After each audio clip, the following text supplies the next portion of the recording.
In the final years of World War II, Germany, on the brink of defeat, resorted to a desperate measure, sending children to the front lines.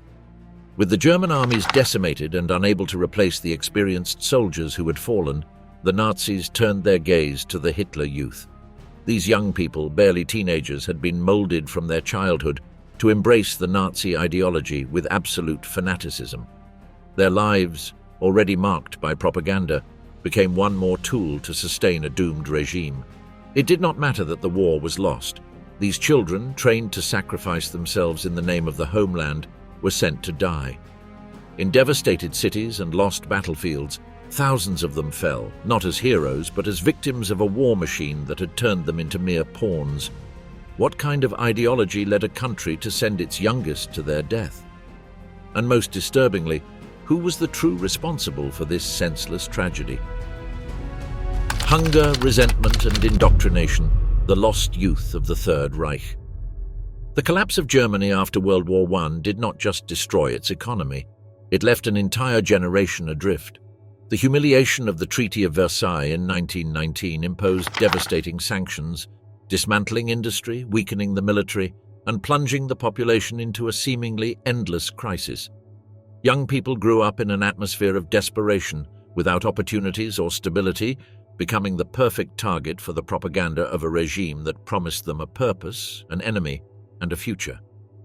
In 1923, Germany experienced one of the most brutal economic crises in history. Hyperinflation reached unimaginable levels. A loaf of bread that had once cost just a few marks soared to millions.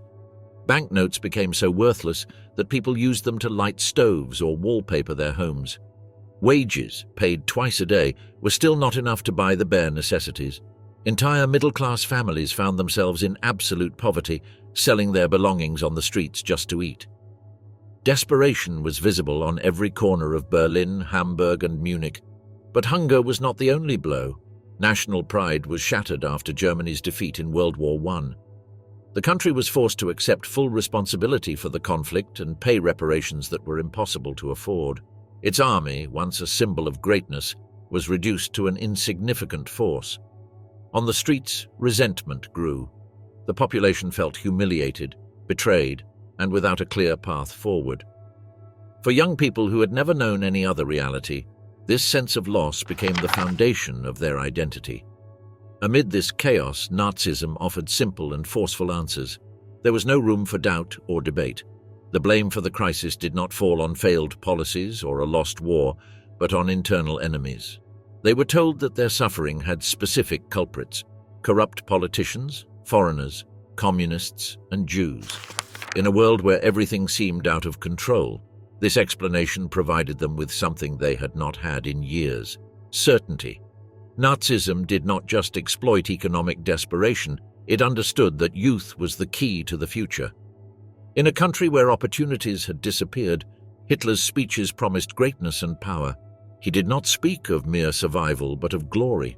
For a generation that had never had anything, the chance to be part of something greater than themselves became an irresistible idea.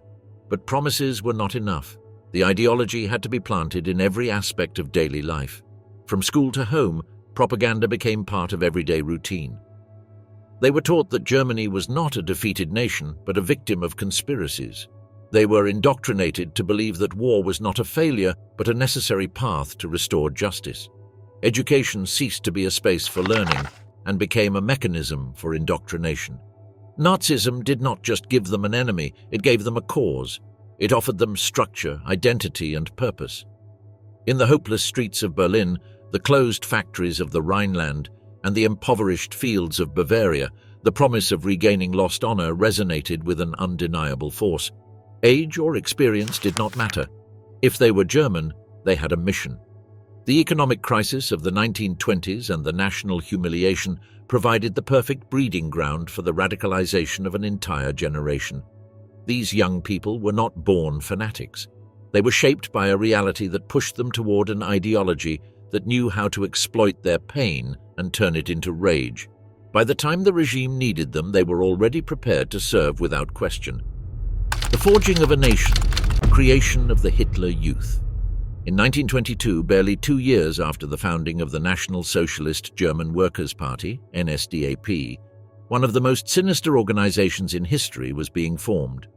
The League of Youth was born, an entity whose purpose was not only to recruit young people but to shape a generation willing to blindly follow Nazi ideology. This was not a casual movement but a calculated propaganda machine, designed to cement the future of an expanding regime. In its genesis, the organization was not directly linked to Adolf Hitler's figure, but it quickly aligned with the principles he himself preached, transforming into one of the party's main tools to solidify its control over German youth. The League of Youth, as it was originally known, had a clear goal: to train future soldiers and leaders of the Third Reich. From its early days, the organization focused on recruiting males between 14 and 18 years old, specifically those who fit the rigid racial profile promoted by the Nazis, young Aryans. For members of this generation, war was not a remote possibility, but an inevitable destiny. The SA, Sturmabteilung, the main Nazi paramilitary wing, required a constant supply of new fighters. To meet this need, the regime decided that German youth had to be trained from an early age, instilling in them the ideology of hatred, absolute obedience, and sacrifice for the homeland. This indoctrination process went far beyond mere military training. The Hitler Youth did not only teach young people to fight, they turned them into war machines and tools of submission. They were taught to view the enemy as something alien, even inhuman, and to perceive sacrifice as a patriotic virtue. Every aspect of their lives was designed so that loyalty to the Führer and the Nazi Party was the only thing that mattered. The vision of a pure and powerful Germany could not exist without the full dedication of the youth, most of whom had been swept into this machinery without fully understanding the human cost of what was being asked of them. From the beginning, the structure of the League was conceived with fierce discipline and a militarized focus. The youth were trained in the use of weapons, military tactics, and racial values. But its purpose was not only physical. The Nazi leaders wanted to create a generation that would obey without question, without doubting their mission. For this, an environment of fear and psychological control was cultivated, where obedience was the highest virtue, and betrayal of the cause was punished with social marginalization or even death. The Hitler Youth became a fundamental part of the Third Reich's apparatus, providing Hitler and his followers with an army willing to die for the cause, regardless of the justice or morality behind the war. These young people were not simply soldiers. They were the tools of a dangerous ideology, willing to sacrifice everything for the Führer. And that education, which began as a small local organization in 1922, was the one that, in the end, would lead thousands of them to their deaths during the final years of the war, when there was no hope of victory, but still young bodies left to sacrifice. The unstoppable expansion, growth and absorption of other youth organizations. As the Hitler Youth consolidated its influence, the Nazi regime saw the need to expand its reach further and ensure that no corner of German society was left outside the ideological control. To achieve this, two fundamental subsidiaries were created to guarantee the inclusion of new generations: the German Youth of the Hitler Youth, aimed at children between 10 and 14 years old, and the League of German Girls targeted at the female sector. With these moves, the Nazis not only expanded their recruitment base but also cemented their power over the entire nation, stripping the independence of youth organizations and placing them under their strict control. The first significant jump in numbers came in the early years when the League had just over 1,200 members. However, Adolf Hitler's rapid rise to power soon multiplied this number. Throughout the 1920s, as the Führer's charisma won over millions, the Hitler Youth saw its membership grow exponentially. By 1932, just months before the Nazis officially took control of the government, 108,000 young people had joined their ranks, committed to the Nazi cause. But the true scale of their growth was revealed after Hitler came to power. In just 1 year, the membership number soared to 2,300,000, a clear demonstration of the power of propaganda and a regime that used youth as its primary tool of perpetuation. This massive increase was achieved not only by ideological fervor, but also through a process of forced absorption of other independent youth organizations. Smaller groups were, in many cases, dissolved by force or absorbed under the banner of the Hitler Youth, eliminating any potential resistance, and consolidating the movement as the only youth institution throughout Germany. By then, the Hitler Youth not only represented the visible face of Nazi ideology among the youth, but had also formally integrated into the paramilitary structure of the regime, linking closely with the stormtroopers, SA. In this way, the organization not only shaped the minds of the young, but also prepared them, from their earliest years, to become soldiers willing to fight for the supremacy of the Third Reich regardless of the human cost. First, victims and propaganda, the sacrifice of youth as a tool of hatred. In the early years of the rise of the Hitler Youth, many of the young people who joined the group did so with a mix of patriotic fervor and misinformation. Some were attracted by the promise of camaraderie, others by the intense nationalism instilled in them from an early age. But even before the armed conflict broke out, many of these youths began to pay the price for their loyalty to a dangerous ideology. One of the first incidents that made clear the grim fate awaiting these members occurred on January 24, 1932. Just a few months before the elections that would eventually bring Hitler to power, the members of the Hitler Youth, now much more aggressive and militant, had infiltrated the streets to distribute propaganda. With Nazi ideology fueling their hatred and animosity toward any opposition, clashes with other political groups, especially communists, became increasingly violent. During one of these street confrontations in Germany, Herbert Norkus, a young boy of only 15 years, was fatally stabbed while distributing leaflets in favor of the regime. The violence between young people fighting for a cause they did not even fully understand had already begun to show its human cost. And what should have been a reminder of the consequences of this ideology quickly became a propaganda tool. Far from using Norkus's death as a reflection on the dangers of youthful fanaticism, the Nazi regime exploited it to turn him into a martyr. Party propaganda quickly elevated him as a symbol of the purity and sacrifice of German youth. Instead of reflecting on the lives lost in ideological confrontations, a narrative was built that glorified his death as a heroic and necessary act. Herbert Norkus was transformed into a role model, a fallen hero who should be remembered and emulated by all members of the Hitler Youth. This martyrdom was not merely a symbolic figure, it was a carefully designed strategy. Movies were made to tell the story of his sacrifice, compulsory readings, and novels idealized his figure as the type of young person the Third Reich needed. Schools, streets, and squares were renamed in his honor, ensuring that his image remained alive in the collective memory of an entire generation. This manipulation not only served to fuel hatred against communists and other groups considered enemies of the regime, but also acted as a mental control tool for the youth, who were incited to view sacrifice as an honor and an obligation. Norkus's death marked a turning point in the manipulation of German youth.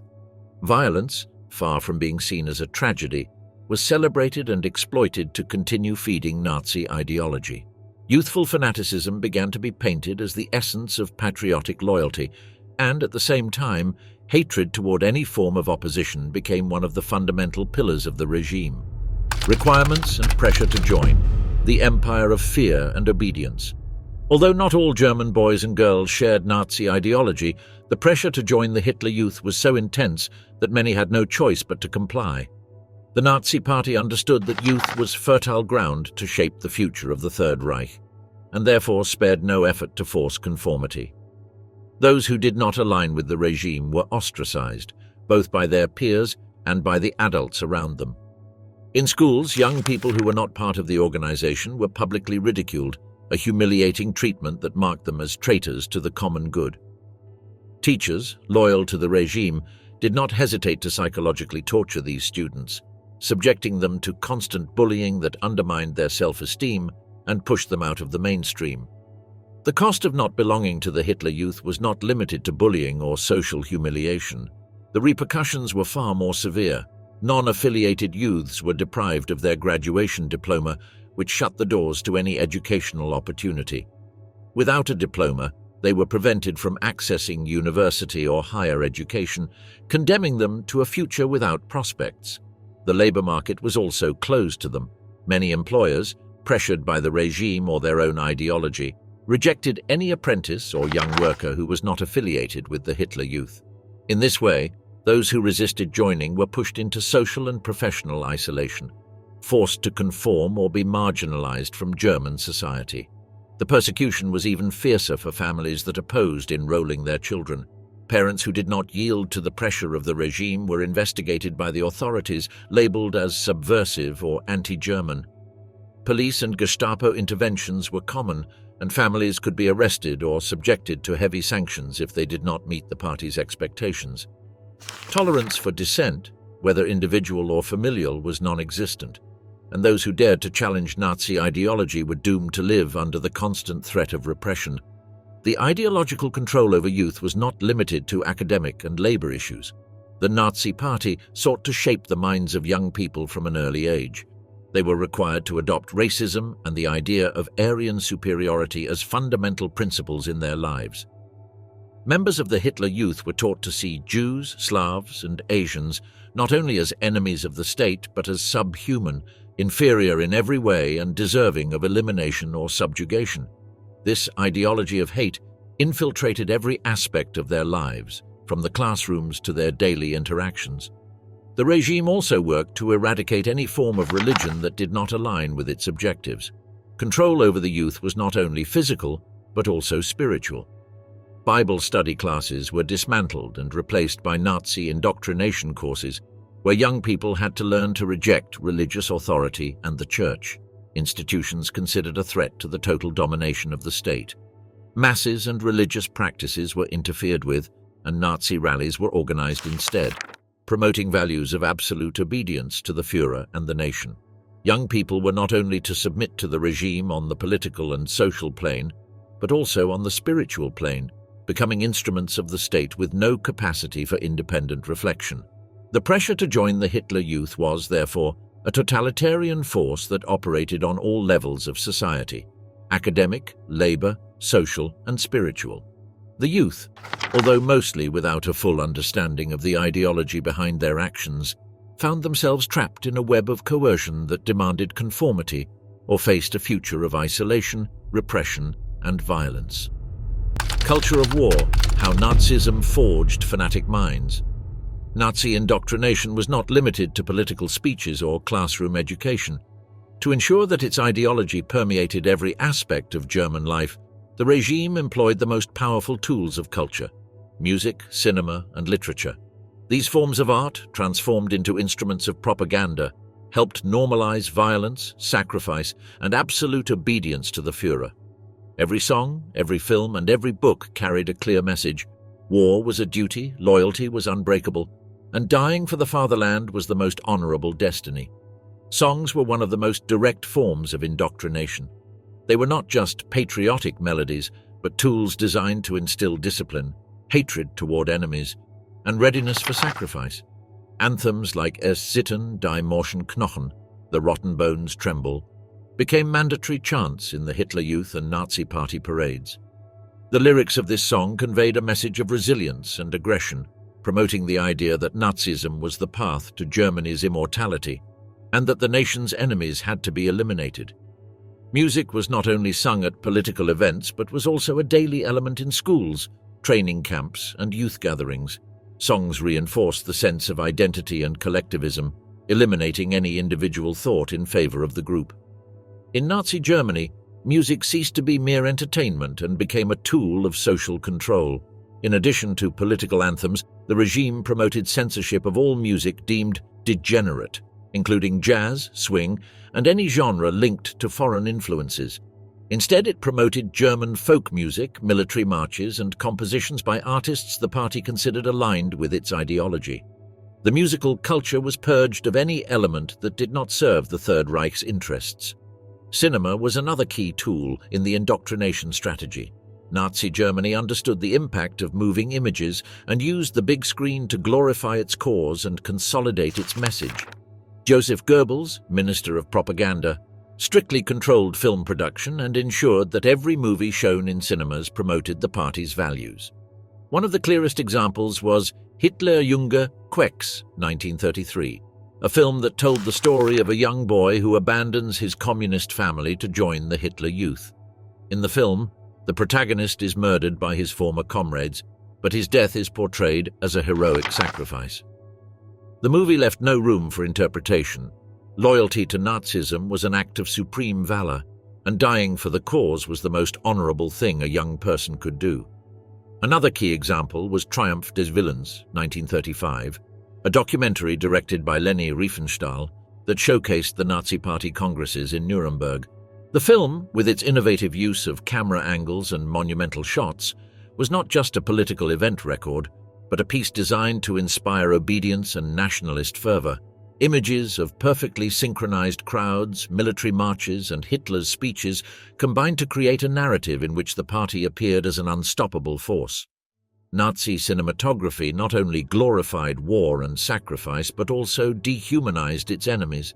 Films like Der Ewige Jude, 1940, presented anti-Semitic propaganda designed to justify the persecution of Jews, reinforcing the idea that eliminating certain groups was necessary for Germany's survival. Indoctrination did not only occur in the streets and cinemas, but also in the books young Germans read. Literature was carefully selected and filtered to ensure that every text conveyed the regime's values. School textbooks were rewritten to fit the Nazi narrative. German history was presented as a constant struggle against betrayal and decadence, blaming communists and Jews for the nation's failures. The texts emphasized the idea that the German people were a superior race destined to dominate. Children's stories were also turned into propaganda. Books like Der Giftpilz, 1938, used metaphors to instill anti-Semitism from childhood. Children were taught to distrust certain groups and see them as a threat to their community. Additionally, authors considered undesirable were banned, and their books were publicly burned in events organized by the party. Writers like Erich Maria Remarque, author of All Quiet on the Western Front, were censored for portraying war as a traumatic experience rather than a glorious patriotic adventure. Only works that glorified struggle and sacrifice were permitted. The combination of music, cinema, and literature created an ideological bubble in which escaping the party's message was nearly impossible. From childhood, young Germans were surrounded by images, sounds, and words that shaped their perception of the world. Violence became normal, war was presented as inevitable, and sacrifice for the nation was an unquestionable duty. This process not only indoctrinated a generation, but also eliminated any possibility of critical thinking. By limiting cultural options and replacing them with propaganda, the regime ensured that its ideals were the only possible reality. Indoctrination and training, shaping soldiers from youth. At the heart of the Hitler Youth, the objective was clear and resolute: to shape young Germans to serve the Reich above all, even above their own lives. This indoctrination was not only ideological but also physical and emotional, implemented in a systematic and ruthless manner. In this process of transformation, Adolf Hitler's book Mein Kampf held a central place. Every week, young people were required to read passages from the book along with other party documents. The central idea they were taught was that the survival of the Third Reich and the perpetuation of the Aryan race were above all, even above their personal lives.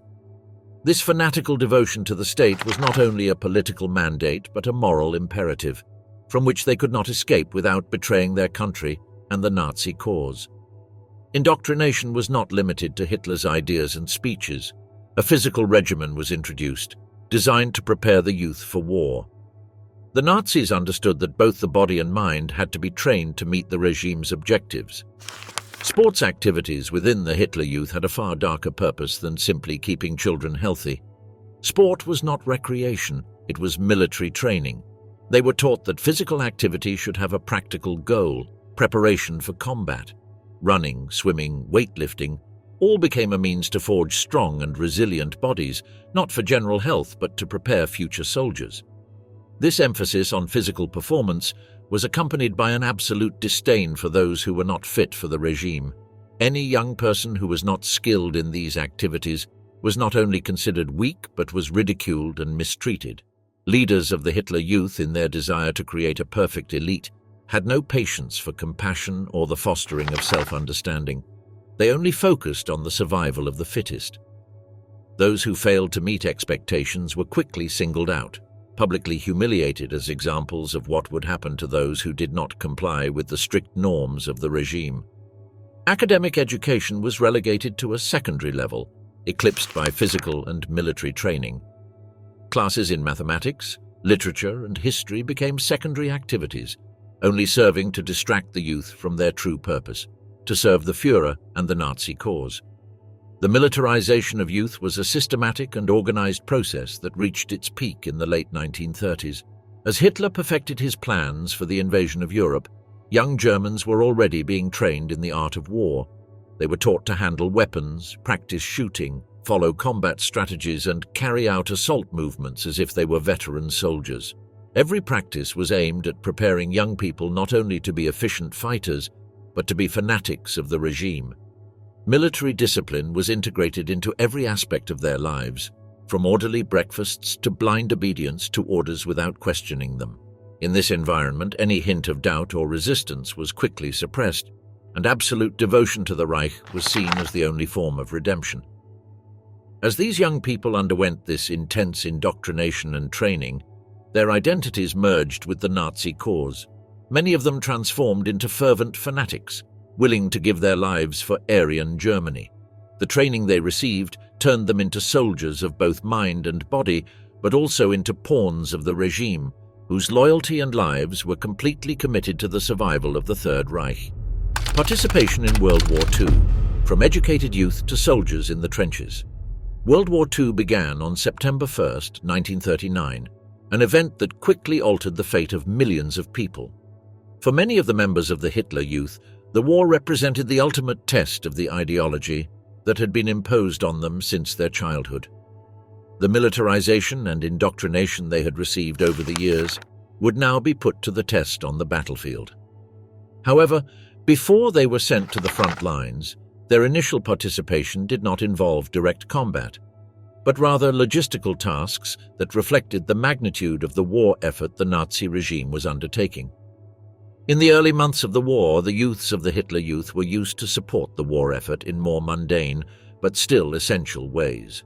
They worked on the railways, transporting military supplies, ammunition, and equipment needed for the troops.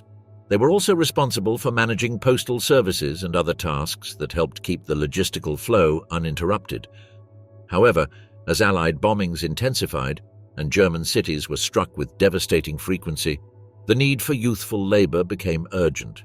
It was then that young people as old as 18 were called upon for a new type of task, more closely linked to the defense of their homeland.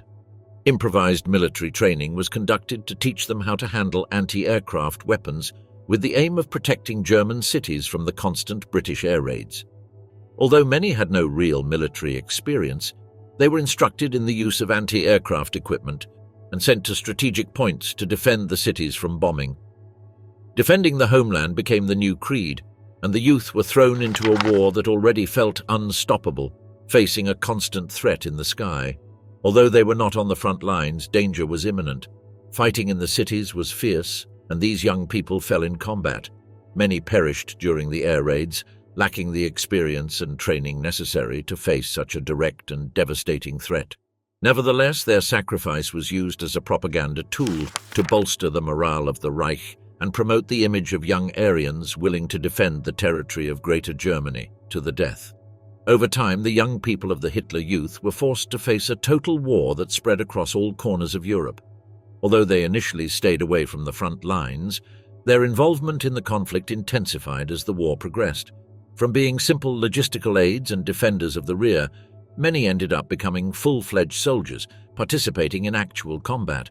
Thus, total war not only consumed the regular armed forces of Germany, but also dragged in the German youth who, trained in hatred and blind loyalty to the regime, sacrificed themselves for the Nazi cause in a conflict that seemed endless. Each young person, who had once been an idealist trained for the glory of the Third Reich, became part of an unstoppable war machine, facing an enemy that did not hesitate to strip them of their humanity in the name of victory. The drastic change: youth on the front lines. In 1942, World War II began to take an unexpected turn for the Third Reich. What had been planned as a swift and decisive conflict was dragging on, and German forces were facing increasing exhaustion on the battlefronts. The war's expansion into Africa, the Middle East, and more crucially, Soviet territory, tested the German troops under extreme conditions. German casualties mounted, especially on the Eastern Front, where Hitler's forces suffered devastating defeats at the hands of the Red Army. The need to replace fallen soldiers became more urgent, and it was here that the Nazi regime turned to its youth organization. As the situation grew more desperate, Heinrich Himmler, head of the SS, devised a plan to use the members of the Hitler Youth as replacements for the traditional combat forces. The ferocity and ideological fanaticism of the indoctrinated youth would be harnessed for the war effort, regardless of their lack of military experience. These young people, born and raised under the yoke of Nazi ideology, were considered ready enough to fight in a war that was already becoming too difficult for conventional forces. In 1943, Adolf Hitler approved the creation of a combat unit made almost entirely of Hitler Youth members. The idea was to recruit youths between 17 and 18 years of age, who, after being reinforced in their physical and military training, would receive additional instruction in cruelty and violence. The Nazi leaders emphasized that there should be no room for mercy in the fight against the enemies of the Reich, instilling in the youths a visceral hatred for the Allied forces and the Soviets. In 1944, the 12th SS Panzer Division Hitlerjugend was created to fight on the Western Front and was sent to Normandy to face the Allied invasion on June 6, D-Day. In this crucial event, around 20,000 young members of the Hitler Youth participated in the defense of the French coast, fighting with a ferocity that reflected their fanatical indoctrination. Despite their lack of military experience and being still adolescents, the unit managed to destroy 28 enemy tanks, a testament to their intense training and the brutality with which they had been conditioned.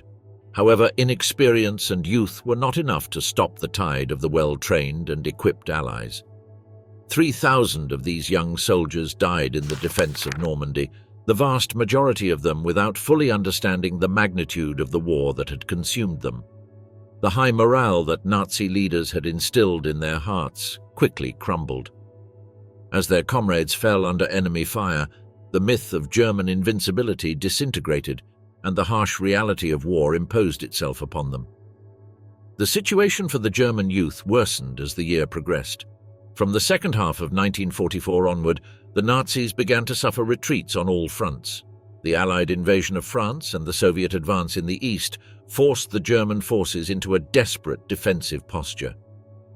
As the shortage of combatants grew, the Nazi leaders resorted to extreme measures. They began recruiting even younger children to fight on the battle lines. Children as young as 14 were sent to the front, often with uniforms that were too large and weapons they could not handle properly. These child soldiers were sent directly into combat, facing experienced Red Army troops with little training or preparation. Worse still, younger children, as young as 10 or 12 years old, were used for logistical support tasks such as messengers or carrying ammunition. These children, many of whom could not even grasp the concept of war, were forced to confront a brutal reality that overwhelmed them completely. Youth at the heart of barbarism, participation in war crimes and consequences. While Nazi propaganda depicted members of the Hitler Youth as patriotic heroes willing to sacrifice everything for the Reich, the reality on the battlefield was far darker. Many of these young people were sent to the SS divisions, the feared organization responsible for some of the most horrendous atrocities committed during World War II. Under the leadership of figures like Heinrich Himmler, the SS not only played a military role but also one of systematic persecution and extermination. The young members of the Hitler Youth were assigned tasks such as the elimination of the Jewish population, the annihilation of Slavic peoples, and the mass murder of prisoners of war. These horrific actions were part of the Nazi Holocaust and a policy of terror aimed at ensuring the survival of the Aryan race. As the war progressed and the German forces faced increasingly devastating defeats, the lack of experienced military personnel forced the Nazi regime to turn to these youths for even more dehumanizing tasks. Many of them not only participated in combat actions, but also became part of extermination squads that executed atrocities against civilians and prisoners of war. The intense hatred the Russians felt toward the SS led to the capture of these unit members, and in many cases, they were executed without trial as an act of revenge. The members of the Hitler Youth were not exempt from this fate, and while some were pardoned because of their youth, Many shared the same destiny as their older counterparts: death in battle or in prisoner of war camps. As the year 1945 approached, the Third Reich was on the brink of total collapse. The German forces had suffered terrible defeats and could no longer rely on their best soldiers to continue the fight. In their desperation, the Nazis began to turn to the youngest members, including children and adolescents, who never imagined they would be fighting in such a devastating war. The Allied advance in the west and the Soviet counteroffensive in the east forced Germany into a desperate defensive position. As the occupying Allied forces approached German cities, all men, from the youth of 14 years old to the elderly, were called upon to take up arms and defend the Reich at all costs. Some of these youths were sent to the front lines, armed with inadequate equipment and lacking the necessary experience. Often these children were used as cannon fodder in suicidal missions, facing powerful Allied tanks and professional troops, with little more than their fanaticism and bravery. In many cases, they lacked the physical strength to handle the weapons given to them, and many were sent to kill or be killed in battles where they had no chance of survival. For those who were not on the front lines, the last Nazi strategies put them in a new role, that of guerrillas.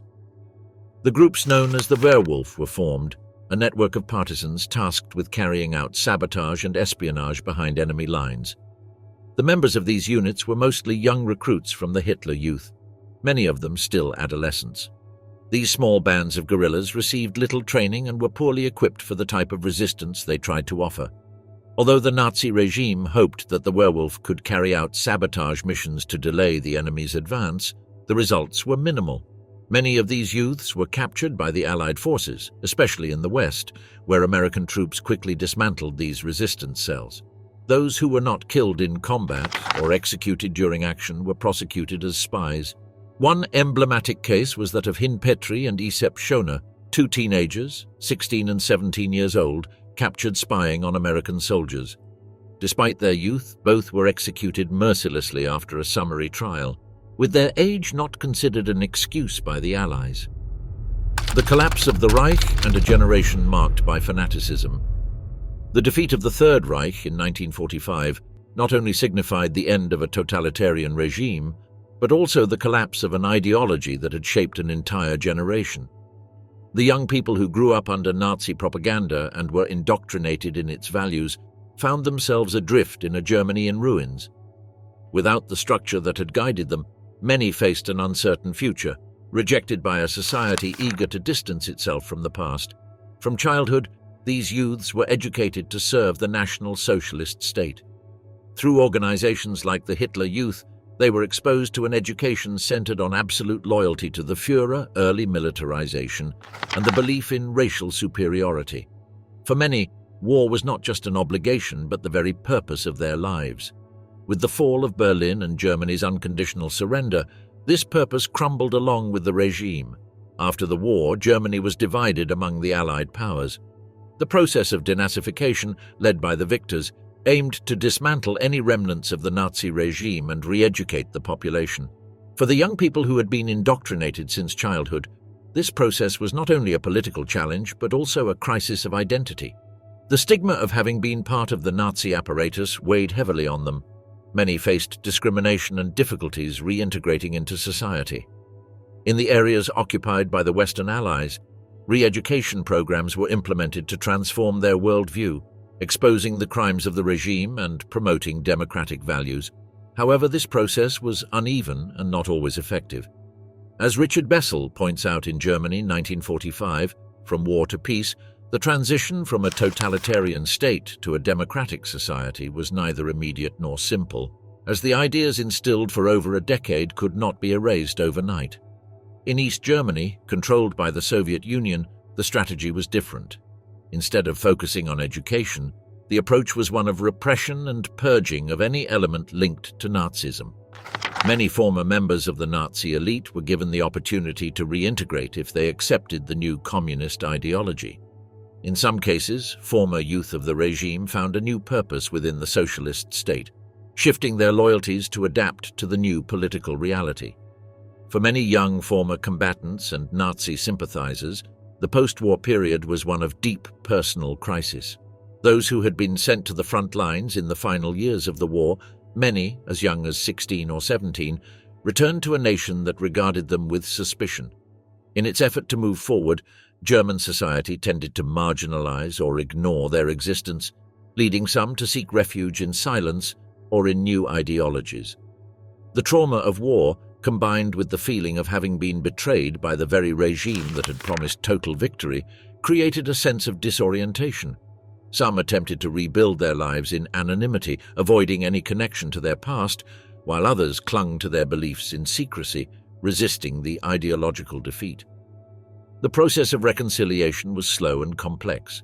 The new generations, raised in the post-war era, began to question the history of their parents and grandparents.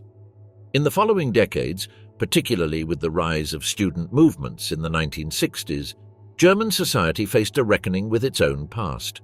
The pressure to acknowledge the truth and take responsibility for the crimes of Nazism grew over time, forcing many survivors of the Hitler era to confront who they had been and what they had lost.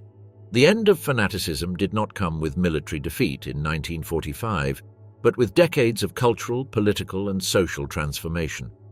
Post-war Germany had to face not only the material reconstruction of the country, but also the moral reconstruction of a generation shaped by a destructive ideology. The case of these young people demonstrates that war does not end with the last battle. It leaves deep scars on those who lived through it. The history of the Hitler Youth is a grim reminder of how Nazi indoctrination led thousands of young Germans to their deaths in a war already lost. In the final days of World War II, with Berlin under siege, Hitler ordered that even children and adolescents take up arms and fight to the death. Forced to fight alongside the SS, many of these young people, barely teenagers, fell in battle, victims of a destructive ideology. The sacrifice of these child soldiers did not change the fate of the Reich. As the war neared its end, their deaths were in vain, the result of a fanaticism they did not understand. These sacrificed youths represent the tragedy of a lost generation, manipulated by the Nazi regime and dragged into a senseless conflict. The story of the Hitler Youth is a reminder of the horrors of war and the price of ideological manipulation.